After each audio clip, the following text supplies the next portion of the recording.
So hi everyone, it's QuickyBaby and welcome back to World of Tanks. And Wargaming have just dropped fairly early this year what they are planning for the next big patch and update of World of Tanks. Today, I'm going to be talking all about what is the future of Tier 11 with 2 brand new Tier 11 tanks and an entire new branch of American medium tanks that will be coming to the game, and also a huge rebalance of Tier 11 vehicles. So Wargaming have a video on their official channel. If you want to watch this without my terrible commentary, I thoroughly recommend you go over there. But without further ado, let's find exactly what's coming to World of Tanks in the next update.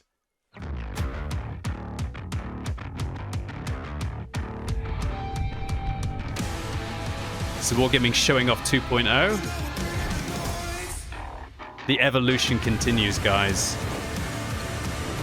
Tier 11 is going to be redefined. 6 vehicles are going to be rebalanced.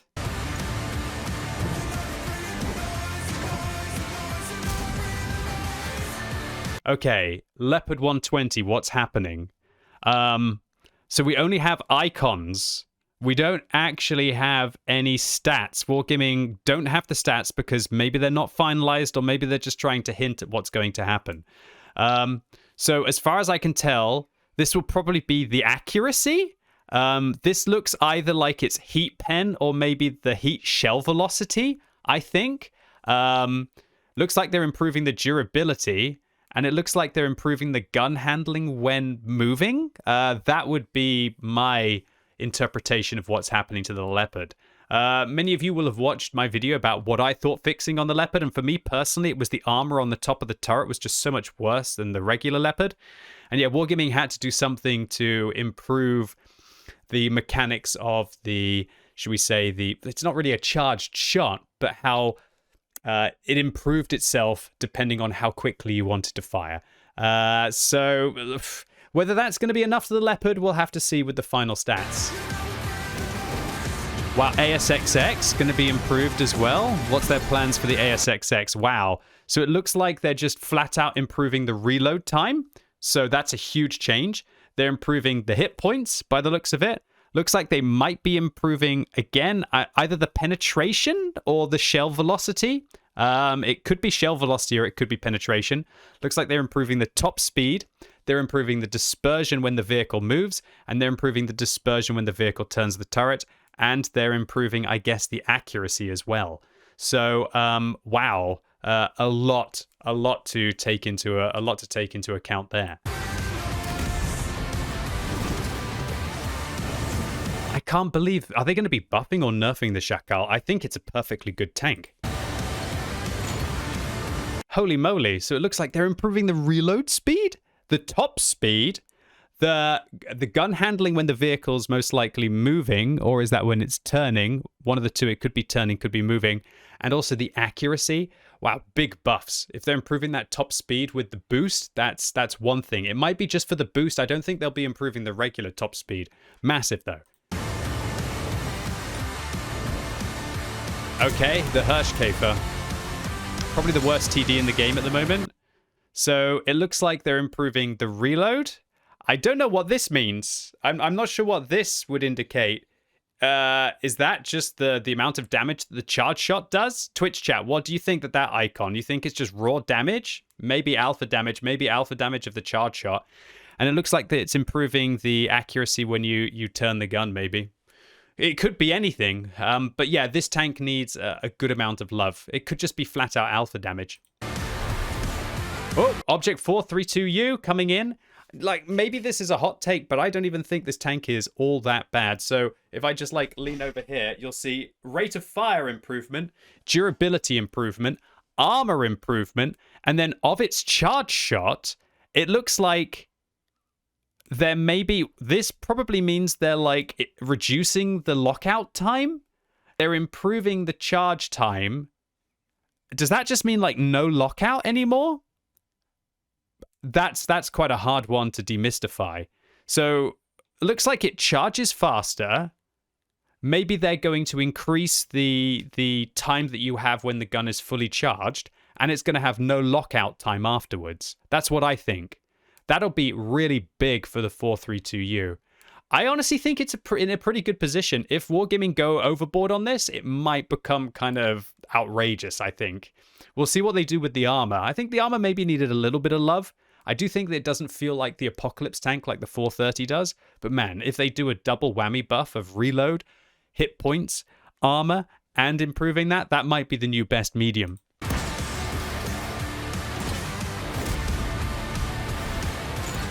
STRV 10712. Let's try and demystify this.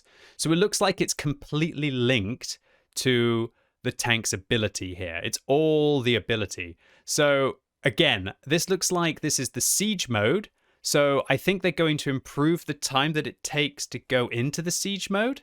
I think they're going to improve the rate of fire in the siege mode. And maybe they're also improving the accuracy of the siege mode. Maybe that's what they're doing. Maybe they've just decided that they want to make the siege mode more extreme, so it's worth going into it to be able to use it. That's what I'm under the impression of what they're planning to do. So it looks like it should be easier to leave and enter the siege mode, and it looks like when you're inside that siege mode that it is going to be far more devastating. Wow, big buffs, boys and girls. So those 6 tanks, more firepower, more survivability, true to their roles. Cool. Okay, so also 2 new tier 11 tanks. What have we got to look forward to? So this looks like a Chinese tank destroyer. I can find out some more information if Wargaming don't give us the statistics. So it looks like this is going to be the first rocket tank that actually has better traverse speed when you're using the rockets. Wild. The first TD with rocket thrusters, the PTZ-78. Okay, before we move on to the Japanese tank, let's just take a quick look at what this is all about. So yeah, the PTZ-78, a Chinese tank destroyer equipped with advanced solid fuel boosters. So it's not liquid, so it's not going to be like the BZ-79. It's going to be solid boosters like it was with the Tier 10, the BZ-75, that provide not only powerful acceleration, but also fast turning and the ability to execute a quick U-turn. So this looks like it's going to go on from the 113, so I'd recommend start grinding the 113 today and save up that 325,000 if you want to be able to buy that in the next patch on day 1. Next up, the STK-2. Let's watch the video about it before we get stuck in.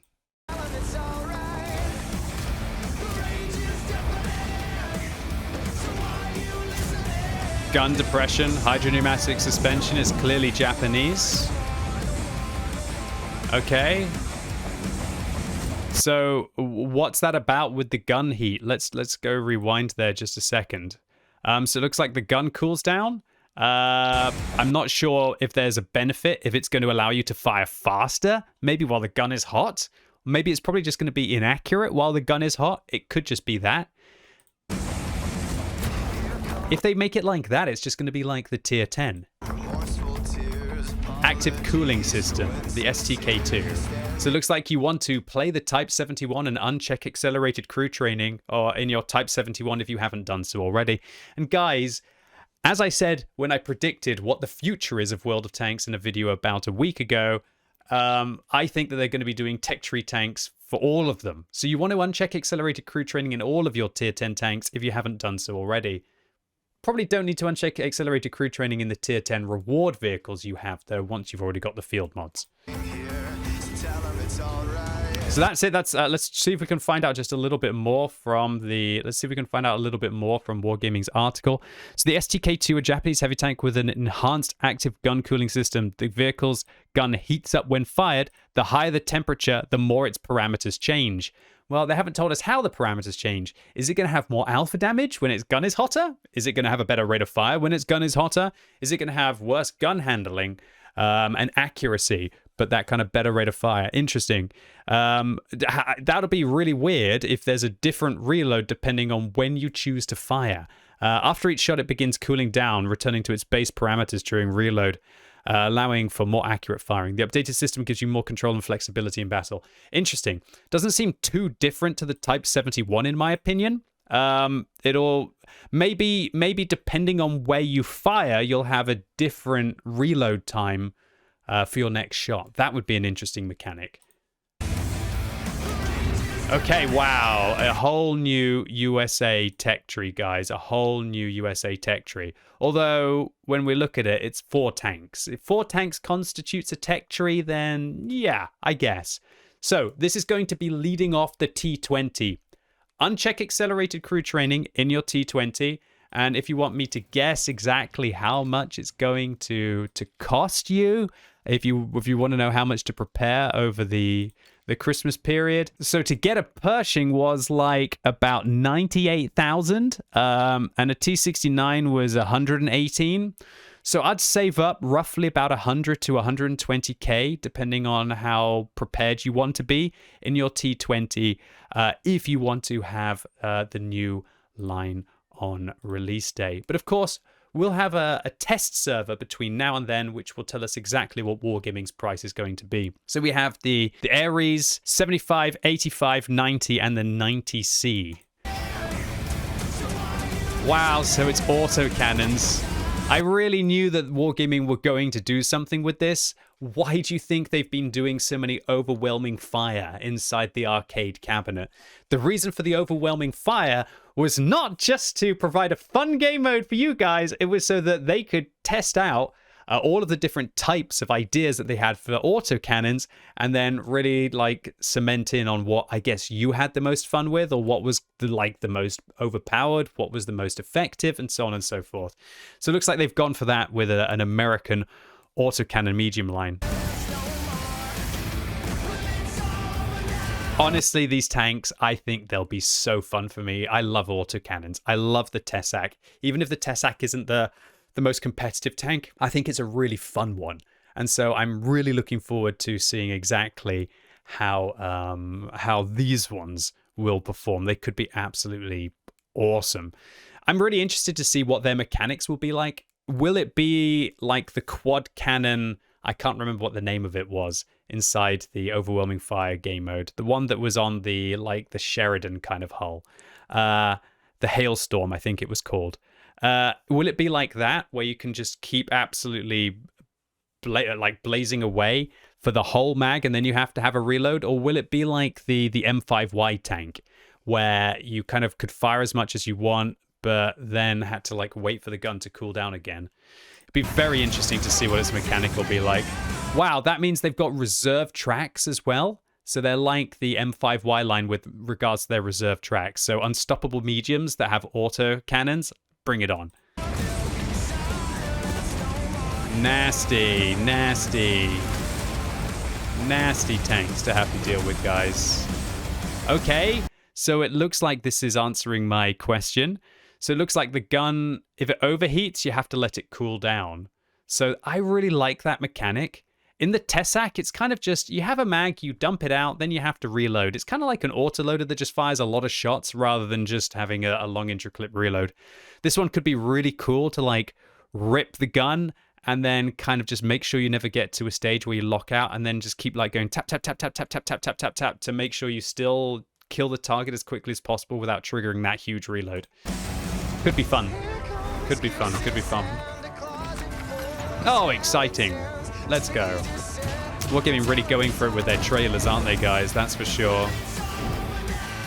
Equipped with autocannons, if that wasn't obvious enough, with a thermal overheat control, featuring no reload. Yeah, no reload unless you actually want to push the gun until it forces you to have a cooldown, right? Exciting. Exciting. Plus a reserve track. Rebalance. I mean, like, maybe this is a meme in itself. Like, should we just put a D on the end as well? Balanced? Yeah. Well, we'll see. We'll see about whether the new line is going to be. But yeah, no, I think Wargaming have picked the right vehicles to do a rebalance on. I think they've pretty much got all of the ones that needed a little bit of love. I'm quite surprised with the Chacal, honestly. I thought the Chacal was a pretty good performer. New autocannons for the USA. Good fun stuff. New tier 11 tanks. Good stuff, good stuff. January 2026, guys. So, a little bit of a comment I'd like to make. firstly, Wargaming, great stuff to give us something to look forward to. So I guess what they're doing right here is they're hyping you up, and then next week they're going to reach for your wallets for your loot boxes. But you know what? Whatever. They deserve the money if they're going to be releasing good content. What I will say about this is I'm kind of worried when those 2 new tanks come out. Will everybody just be grinding the Type 71 and the WZ-113 for all of that time? Because they're adding 3 tier 11s at the same time, sure, but that's not very many tanks. Is the matchmaker just going to be absolutely filled with people wanting to try and grind for that 325,000 experience that they're going to need in the Type 71 and the WZ-113, and also grinding inevitably once they've run out of blueprints in the tier 10 American medium as well?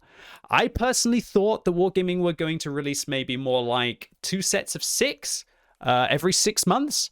But to be fair as well, when this release happens, we'll have only been 4 months away from the September release. So maybe what Wargaming's plan is they're actually going for a 4-monthly cycle instead of what I thought, which would be a 6-monthly cycle. So if this is a 4-monthly cycle and they're releasing 3 vehicles, that means that in theory we'll get 9 vehicles a year.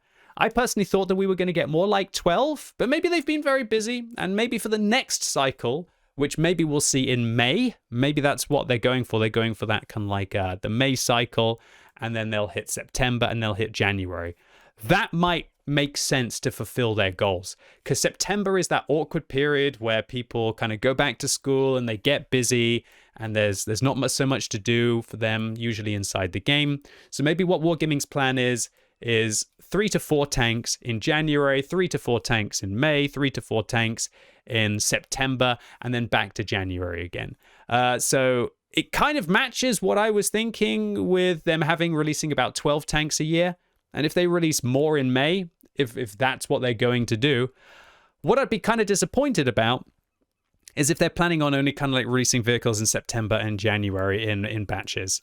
But I think this is still not going to cause a disaster to the matchmaker, but I do think it would have been better if we had been seeing maybe 6 vehicles going in at the same time to try and add some variety. But hopefully, especially because I don't think that Chinese tank destroyers are going to be that popular. And honestly, I don't think that the Type 71 is going to be that popular at all. If, for example, they had released a Tier 11 FV4005 or a Tier 11 Type 5 Heavy, I think that could have been incredibly toxic for the matchmaker. But I think Wargaming will probably get away with this because they're not the most popular of tanks. Anyway, ladies and gents, boys and girls, something to look forward to. All in all, really promising stuff. 6 Tier 11s out of the 15 tech tree tanks are getting very significant buffs. And we've got 2 new Tier 11s to be able to look forward to from our Tier 10s, and a whole new branch of American reserve track autocannon, no reload medium tanks coming in the January update, which will probably end up being mid to late January, as we have holiday ops until then. So something to really look forward to. Anyway, really hope you enjoyed this video. If you did, give it a thumbs up. If you hated it, give it a thumbs down. And let me know in the comments what you think about all of the new Tier 11s coming. And do you think that Wargaming picked the right tanks to be buffed? And do you trust them to make good decisions with all of those buffs? And if you're watching this video as it goes live on Monday, I'm live all day on twitch.tv/QuickyBaby. And I got some brand new drops tokens coming up at 4 o'clock today as well. So as always, thank you so much for watching. You've been epic, and hopefully I'll see you soon.